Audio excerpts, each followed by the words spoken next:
Hey everybody, Scott with Killer Minis Painting and Gaming. Today we're going to look at miniature paints. So I have a question for you. Are you a new painter? Are you looking to expand your hobby workbench with some new paints? Or do you not want to blow your wallet paying hundreds of dollars? Well, guess what? I got some good news. So here are some of the common paints that most hobbyists use. We have a Vallejo. This one's a Vallejo Game Color from their Game Color line. P3, Privateer Press. War Machine. We have Reaper. This is their Master Series paint line. Of course, we have Citadel Paints, Games Workshop. I'm sure you've seen or heard about that. Then we have Army Painter War Paints. So first, real quick, let me give you a fast and a quick disclaimer. I'm not sponsored by any of these companies, and these paints you see here today are my own personally purchased items. In addition, stating a hobby paint that is the best, let me tell you, it's highly argumentative and controversial, especially in the miniature painting community. So what I'm stating today is really just my own opinions based on my experience. And just know that when it comes to paints, the best paint is highly subjective. So now that I got the disclaimer out of the way, let me say, hey, if you're checking out this video, you've watched a few of my videos, make sure you hit that subscribe button over on the little right. It does help out a lot. Lets me know that you care, that you're enjoying the content. It also helps when other people go to search for content. Obviously, the more subscribers, the more likes, thumbs up, and the more times you comment on my videos, even if you just say like kudos or smiley face, or I don't know, you say dude too much, but hit that subscribe button. Where is it at? All right, guys, so first, we'll talk about the pink elephant in the room, if you get the pun.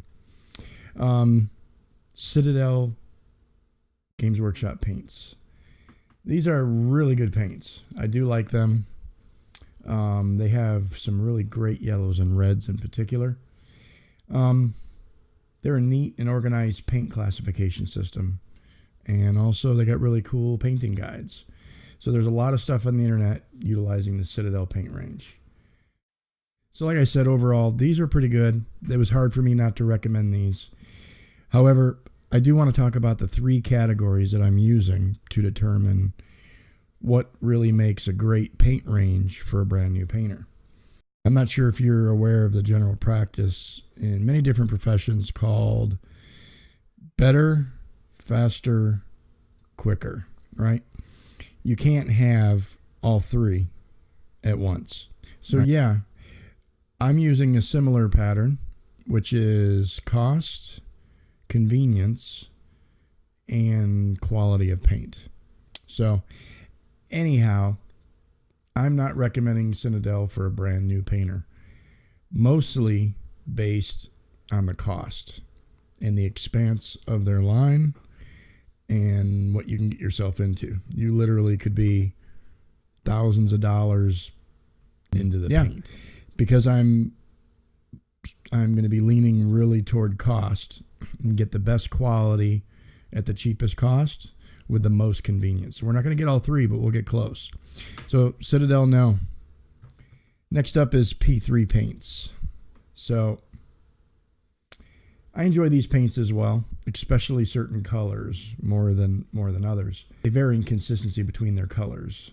For being a brand new painter, I do not like these bottles. I wouldn't have somebody start with a flip top bottle. Too many things can go wrong. It not sealing properly, it caking up on you, but more importantly, it's spilling over, and there it ruins the convenience factor, which I'm calling the painting experience that you're going to have as a new painter. So in addition to that, when you go to buy their paints, they offer them based on the warband that you've bought for their game. So if you're looking to get different colors, you got to buy a couple different sets. You're stuck with colors that you don't want. It is not convenient, and they're not always available. But they are good. They're good paint. But still a no if you're a brand new painter. Yeah. Next up, we'll talk about Vallejo. So Vallejo, there's a lot of people love Vallejo. I actually have quite a few. I've got their entire Game Color line. They are great paints, and they're very high quality. This brand is arguably the most used for artistic miniature painters for sure. However, from a convenience factor, their paint lines are very confusing because, well, one, they're vast. You got the Game Color range, you got the Model Color range, the Model Air, the Panzer line, and that's just the start of it. And they're all very large. So it gets quite difficult for you as a new painter to think about kind of getting all into that, right? So the convenience factor is a little bit of a tick there. Secondly, I've had some issues with separation with some of the colors. And that goes into your painting experience. If you're constantly shaking and it's not mixing properly, but you don't know any better because you're new, and you get all this medium and no pigment, and like the paint isn't working, you're going to be like, oh, that's it. I can't be a painter. This sucks. Right? So your painting experience is important to me, especially as a new painter if I'm recommending something for you. So I do love this line, but it has its qualms. So as far as recommending it for a brand new painter and getting heavily invested in it, no. So definitely not these over here. So we're left with two more. Next up is Reaper. Now, I really enjoy these paints as well, and I've only recently discovered them. However, they also have an extremely vast line. So from a convenience standpoint, it makes it very difficult. Also, one thing I didn't say about Vallejo is cost as well. They can be pricey. You know, not too bad, but pricey. Reaper, on the other hand, is also about the same price. So we can do better from a cost perspective, and I'll show you that in a minute. But as far as Reaper, the way that they allow you to buy their stuff in large kits is very, very confusing, especially for a brand new painter. I wouldn't recommend that unless you're experienced and you know what you're getting into.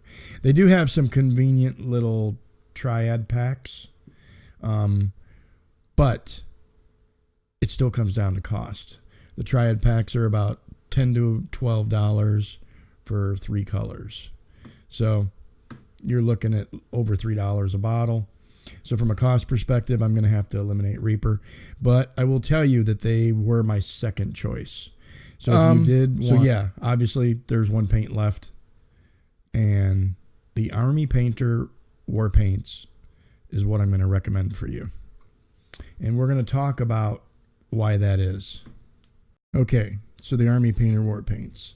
So as far as convenience, first of all, just look at it.